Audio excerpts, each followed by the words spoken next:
Hi, everybody. It's me, Stacey Gualandi. This is the Women's Eye podcast. Thanks so much for joining me. Now, here on the Women's Eye, you'll meet ambitious, selfless, and motivated women who change lives with a simple act of kindness and take action on issues they care most about. Now, this episode is brought to you by the Casco Financial Group in Phoenix, Arizona. Casco's president, Catherine Scrivano, started her business to help people like you create the financial strength to achieve their dreams. Now, my guest today is very ambitious, very selfless, and very motivated. In 2018, we first met and profiled Katie Blomquist, the founder of Going Places, her South Carolina-based nonprofit that donates bikes to children in low-income families. Now, welcome back, Katie. Hi, thanks for having me. Great to see you. Now, in the 5 years since we last spoke, Katie's Going Places has surprised thousands of kids with a brand new bike of their own. She's won numerous awards and is now going national, I think. Yes, yes. Katie continues her work because she believes every kid in school deserves joy and a bike. So, Katie, thanks so much for coming back to the Women's Eye. How are you? I'm good. Thank you for having me. This is fantastic. Now, it seems like just yesterday, but so much has happened in those 5+ years. Now, right now, you are in South Carolina, right? Yes. Gotcha. So, how would you describe the years that have passed since you first started Going Places? It has been this massive uphill explosion. Like every year, it's like we're growing more and more. And that's the goal, right? So it's just great. Every year we're able to give more and more bikes. This year, in just this past December alone, we gave 995 bikes in a week and a half. Oh my We God.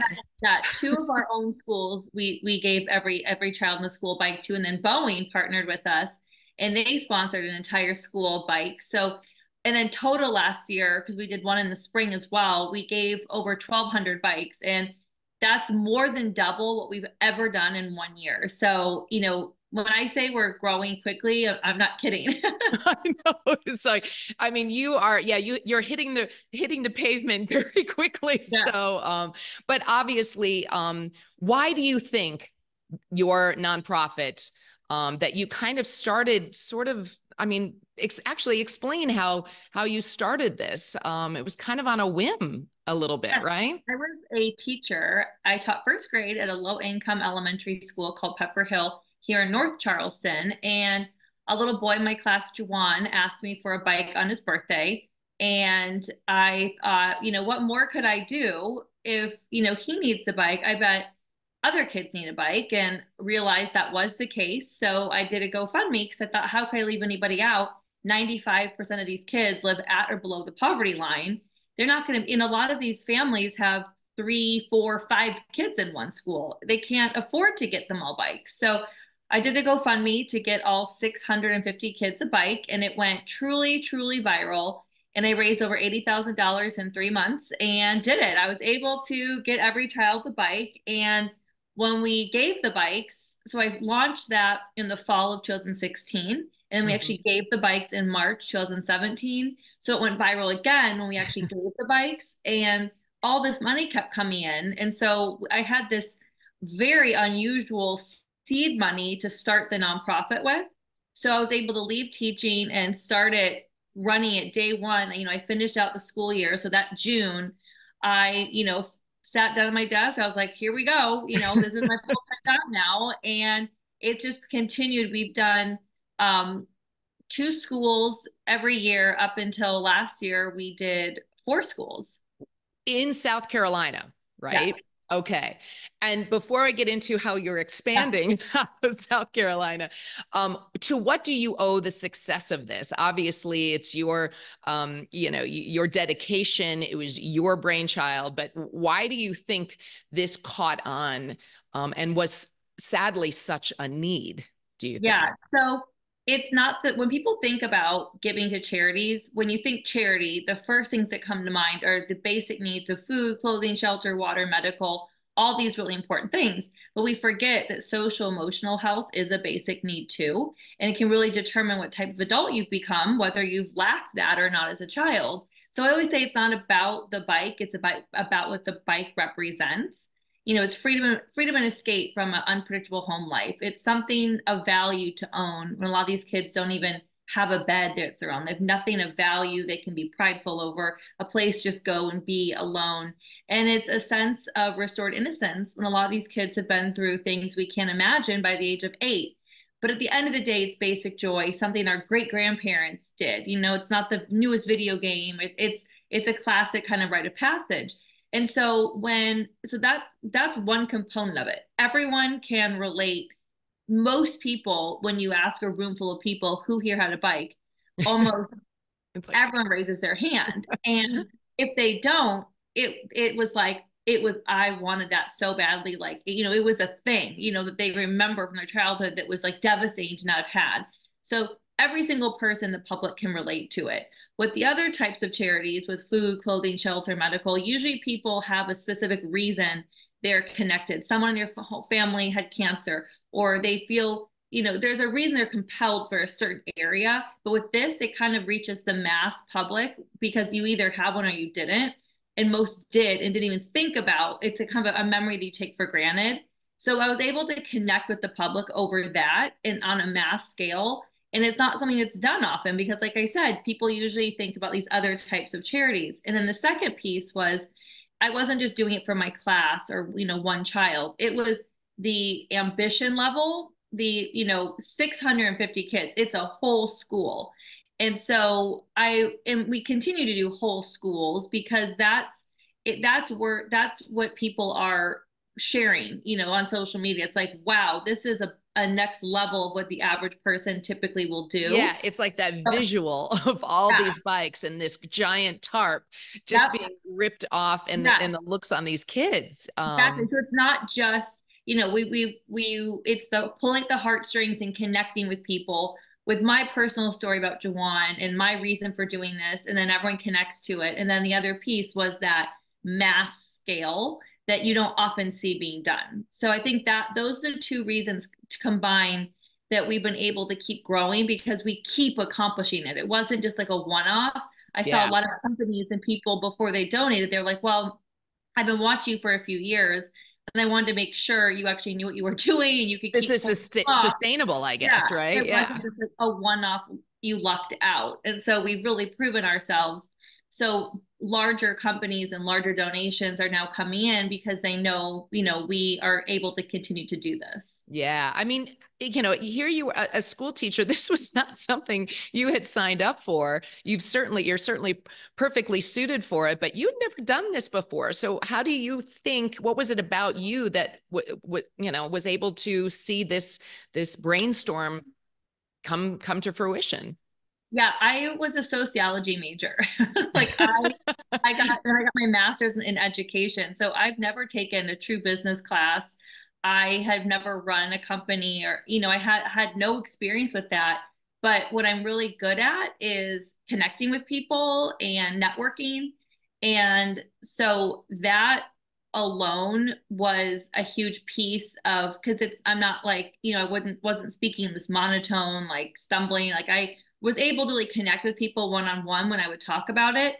And so I think it just became, and for years, working 7 days a week till 2 a.m. all the time, not letting up. So I really put in the effort. I was at every single networking event this town had for the first 5 or 6 years of this nonprofit, never missed a thing, morning, day, and night, and would sit down to my computer for the first time at 6 p.m. because anyone that would meet with me, I was meeting with them. Anywhere there was an opportunity to speak, I was at first hand in the air.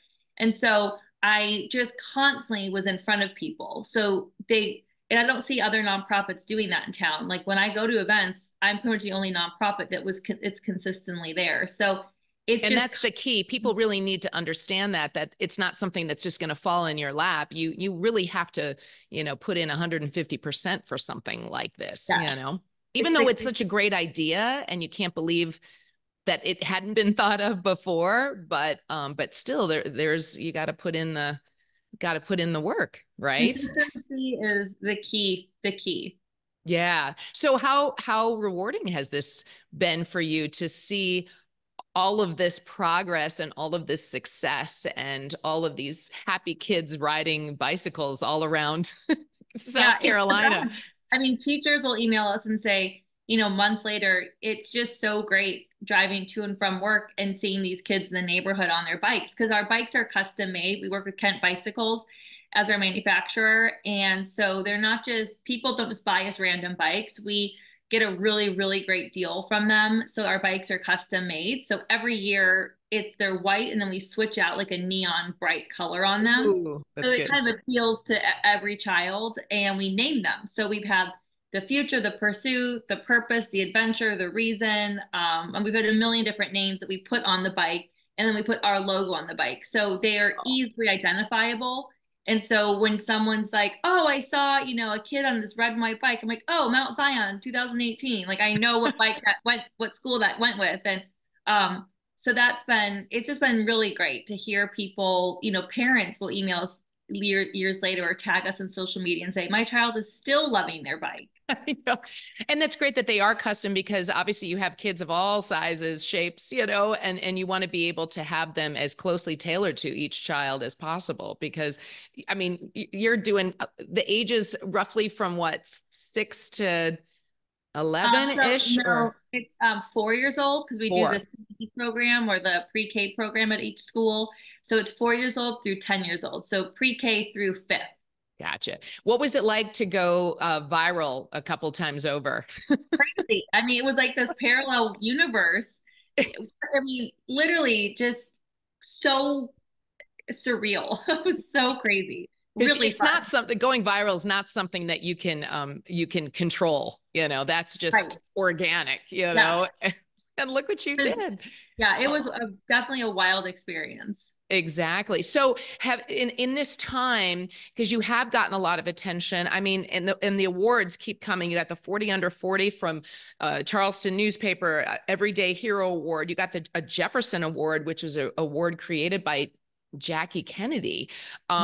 This is you've gotten some amazing recognition. So are you hearing from schools all around the country saying like, come here, come to our school? Yeah. So we do get a lot of reach out from staff and principals from schools, mostly all over like South Carolina. But now that we're starting to do one out of state, which I know we'll get to, say, how can we do this here? And the way, because my network is in Charleston specifically, and so it's in the Tri-County area, and so I don't have the ability to go into another city and try and fundraise and get volunteers and all that. So the way we will expand is finding like the Boeing when they gave us the big grant to do a bike reveal with them. They picked the school, they picked the bike color and the name and all that kind of stuff. And so it's their bike reveal with us. They're the only sponsor. So that's how we do it when we expand. It's I'm saying, okay, great. How, let me give you an idea of, how much it would cost for, a school of 300 kids. This is what the window of cost would be. And these are the things you would be responsible for because I don't have a network there. And so it's You're good, but you're not like right, a magician. a magician. Exactly. So let's talk about Phoenix, Arizona is lucky enough to have you coming in a couple of in a couple of weeks. So you are going talked about this as the first expansion, a little franchise, perhaps, whatever you want to call it. But you're going to be going to the Hartford, Sylvia, Encinas Elementary School in Phoenix. How did that come about, and how is this all coming together? Yeah, so it's actually in Chandler, In Chandler, Chandler, okay. which I think is like a I sub think part of Phoenix. I'm not sure exactly how it's all laid out, but I I believe do. it's north. Yeah. So it was in Chandler, and it's the Deanne Flores Shirts Foundation. It's a family foundation. They reached out because one of the daughters of the foundation lives here in South Carolina, came to one of our bike reveals to volunteer, and went back to her family and was like, we should do this as one of our big yearly projects, because their mom, Deanne, who the foundation's named after, used to be a teacher at a low income school, Hartford, and used to give kids bikes and all these things, they needed. And then she passed away. Her birth, February 12th, this is when we're going to give the bikes in Chandler, would have been her 60th birthday. It's also the anniversary of the day she passed away. So she passed away on her birthday. And so this 12th will be a really big, celebration in her memory day. So we'll to, and so it's really meaningful for the family and for us to be part of that. So how crazed are you right now? Because the key here is to execute these huge donations on a grand scale. It takes volunteers, yes, right? I'm very busy. Details down, but we are working with Compass Christian Church, and we're going to be building our bikes in their church. They have two huge gymnasiums that are larger than a basketball court, that we will be able to build all 830 bikes in. And 830. Yeah, 830. It's 23 pallets of bike boxes being delivered to us. And so they're wonderful in helping find volunteers. Of course, the foundation's using their network to bring in volunteers. And the church has been extremely helpful. And right now we're kind of solidifying a massive amount of trucks we need to load all of the built bikes in to bring to the school. So we're just kind of finishing up all those last minute details, sending press releases. I've been working with the mayor's office, and a lot of the local media is excited. So it's going to be a really big production. And it sounds like the city of Chandler is very excited for us to come there and do this. Oh, I think so. I think this is going to be amazing. I mean, because when you come and do these kinds, and also too, are you still looking for volunteers? Is that something? Yeah. Always, right? I mean, you'll take as many as you can get. As many as you can get in Chandler, for sure. Fantastic. Well, we'll put the word out for sure. Yes, but what does this do? Going places, because obviously it is going places now too, for sure. What does this do for the community? It's a great way for the community to get involved in giving back directly and locally. And it's something they can see the result in. A lot of times when you were little, your mom's like, take this garbage bag and fill it with the toys you don't, play with anymore. And it's going to go to kids who don't have any toys. And then you give her the bag and you never think about it or see it again. But this is a way for people to actually come build the bikes and then come to the school and see the kids get the bikes that they built. So it's really full circle where you're able to really be part of the joy of you don't just build them and then just know, well, I know it made somebody happy. You actually you have the opportunity to see them be happy from the bike. So I think that's a really unique and special part about this, is that volunteers get to be part of it. And then they're going to see these kids riding these bikes around the community, And so it's that continued aftermath of being able, think about 830 kids riding around these neighborhoods. They won't get off the bikes. Yeah, they're going to get to see it. It's like time for bed, kids. Right. And that's such a cool part. And we give helmets, locks, and bike pumps with all of our bikes. So they'll be able to keep themselves safe and the bike safe. And it's just a great way for everyone to get involved and really give back to, the local kids in their area. I saw an amazing video of, I believe it was the first donation that you did from Going Places, and it brings a tear to your eye. Are you still tearing at every? Oh, it's awful. I can't talk. I get so worked up in the microphone with the entire school comes outside and they don't know who I am, and then I start like choking and can't talk because I'm like crying. And these kids, one year, it was dead silent. And this one kid just goes, she's crying. And I was like, ah! And it's so uncomfortable because I work so hard all year for that moment that I know it's going to change their life. So it's just, it's an incredibly, I could cry just thinking about it, overwhelming moment. And I know what went into this, and it's, all the pressure and all the stress that I've been through. It's like, oh, we're here, we did it. And it's just like a lot happening inside of me at once. And it never gets old because I know how excited these kids are. They're going to be in a few seconds when we pull up those tarps and they're going to get these bikes. And so it's really overwhelming for me. And I'm a very emotional person to begin with. So it's, it's the best. It never, ever, ever gets old. And that's the thing too. It's like if you didn't get emotional, then we'd be Right. worried. But that's the thing. When you see these kids years later, I'm curious, how is Jawan now, the young boy who wanted you to buy him a bike? He's in ninth grade. So he was six in my class when this, actually, he was seven when this started. And now he is in ninth grade, which is crazy. And actually, just my parents and I are very close to them still. We actually just took him to lunch as a late Christmas lunch 2 weekends ago. So he's great, the sweetest kid you've ever met in your life. Always asks, about remembers things happening in like my life and will ask me about how it is, or like if my parents aren't there and it's just he and I at lunch, he's like, how are your parents? What are they up to? Like, what's new with them? Like, he's just so thoughtful and so sweet. Oh, I know. Now he's probably training for the Tour de France now, right? Yeah. You got all these up and coming bikes specialists or enthusiasts too. But so at this point, what advice do you give to somebody who would like to do something like this? Maybe not necessarily donating bikes, but wants to start. What do you think is the first step? The number one thing is you want to surround yourself with people that are experts in things you're not an expert in. You're going to create a board, and a professional board is not your mom and your best friend and your spouse. That's, those are people who support you, and that's great. But you need, people on your board that are going to, a working board to start, who are going to do the work for free because you don't have the money to spend on services.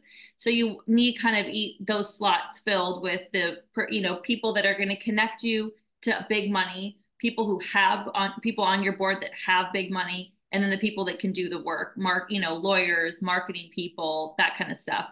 Yep. And let them, don't pretend like you know how to do it all. Like, I am not working in QuickBooks every day. I'd rather die. And so I have an accountant that it's a nonprofit tax accountant, and I just email her every time I use the credit card or I do something. We get a donation check and I email her, and she does it all. And so I would be spending forever trying to figure out how to do that financial, logging and stuff. And that's just, my time is better spent in the things I'm good at, which is making the connections, promoting the nonprofit.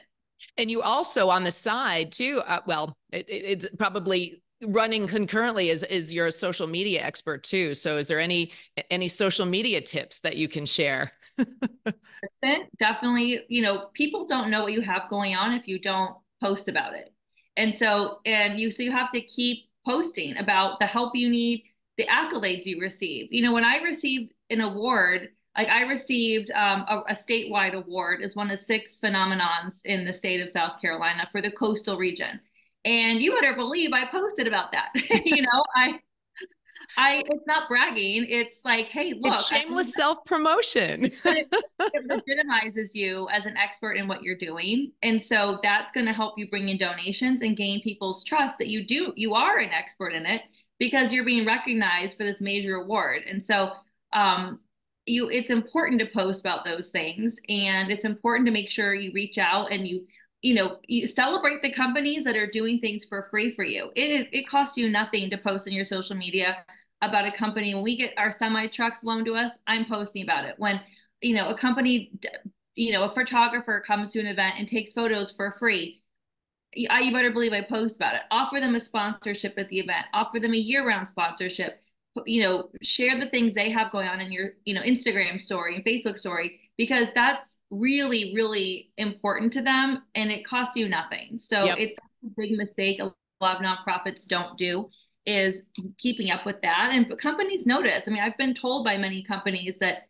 they feel neglected sometimes by other nonprofits. So it's important people remember that. Yeah, and you really are working as a team, and all of those moving parts have to come together to make it a success. Yeah. So they deserve the recognition as well. So, well, and one last question, obviously with all the success and expanding, so do you see this continuing, the success of going places, taking you all around the country at this point? Like, Yes, would you ever come here to Las Vegas? yes, that's the goal. That's Yeah. the goal. My board's goal is for us to eventually, and by eventually I mean like maybe this year, hire another person to kind of take on more of like the day-to-day locally so I can really focus on more of these larger out-of-state bike reveals, working with the companies. And because I mean, as you can imagine, it's a tremendous amount of work. Probably I even more can't even imagine, yeah, actually, probably but yeah. more than even locally what I have to do because here it's become a great routine. We have our partners and it's great. So being able to focus on being able to do this in other states and making those relationships with those companies that want to provide the joy of a bike to a school, in their community. That's fantastic. It's a smooth running machine. Yeah. So, well, I thank you so much, Katie. What I'd love to do is promote the upcoming event, which is February 12th. Well, we have the And bike. Remember, starting February 6th is our bike builds. We've actually have everything starts on the 6th. We have to actually build all 830 bikes at Compass Christian Church. So we still need volunteers for that. And then the bike giveaway is the 12th. fantastic. Well, we will spread the word far and wide for sure. And who knows, maybe we can work together on bringing some going place joy to Las Vegas. I would That love would be that. fantastic. So, well, thank you so much, Katie. You can learn more about Katie and where Going Places is going next by just going to our website, thewomenseye.com. On the site, you'll also find our books, 20 Women Changemakers. Just shop wherever you buy books and at changemakersbook.com, and 20 Women Storytellers at womensstorytellersbook.com. Now, don't forget to rate and review us on Apple Podcasts and subscribe to our newsletter and YouTube channel. Again, thank you, Katie. Good luck. And thanks to all of you for joining us on the Women's Eye podcast. I'm Stacey Gualandi. Remember, it's the world as we see it.